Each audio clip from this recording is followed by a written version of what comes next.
တခါတရံဘဝဟာဖြည်းဖြည်းလေးရွေးရှားနေတယ်လို့ပဲကျမတို့ဘလောက်စူးစမ်းအရှိကိုမရောက်ဘူးဖြစ်နေတယ်အဲ့လိုခံစားချက်မျိုးခံစားဖို့ပါသလားအဲ့လိုအချိန်မျိုးနဲ့ရောကြုံတွေ့ဘူးပါသလားကျမကတော့အဲ့ဒီခံစားချက်နဲ့အရန်ကိုရင်းနှီးရသူပါ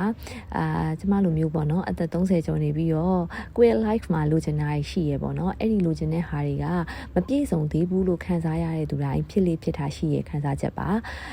ဒါပေမဲ့စနာတို့သိထားရမှာကကျမတို့ဟာအမြဲတမ်းစူးစမ်းနေထိုင်နေရပါ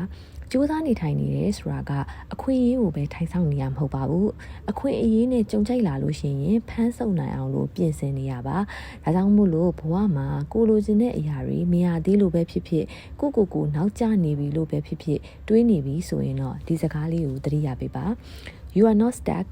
you are just in a waiting room ဘောနော်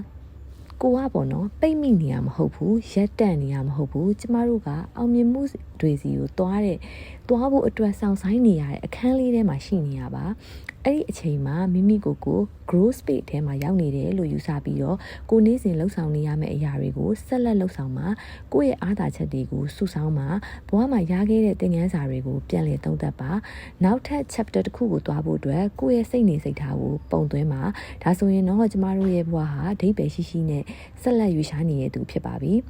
လူတိုင်းမှာ timing ဆိုတာရှိတယ်ဘဝမှာကျမတို့ရဲ့ဘဝမှာလည်း timing ဆိုတာရှိတယ်လူတိုင်းဟာသူ့ရဲ့ timeline နဲ့သူပဲပေါ့နော်ဒါကြောင့်မို့လို့သူ့အချိန်ကြာလာပြီဆိုလို့ရှိရင်တော့ကံကောင်းမှုတခါကြီးကပွင့်လာမှာပဲဖြစ်တယ်ပေါ့နော်အဲ့ဒီအချိန်ရောက်တဲ့အခါမှာ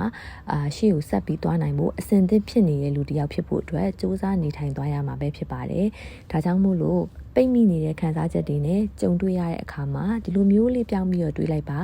I am preparing I am growing I am becoming ကျေးဇူးတင်ပါတယ်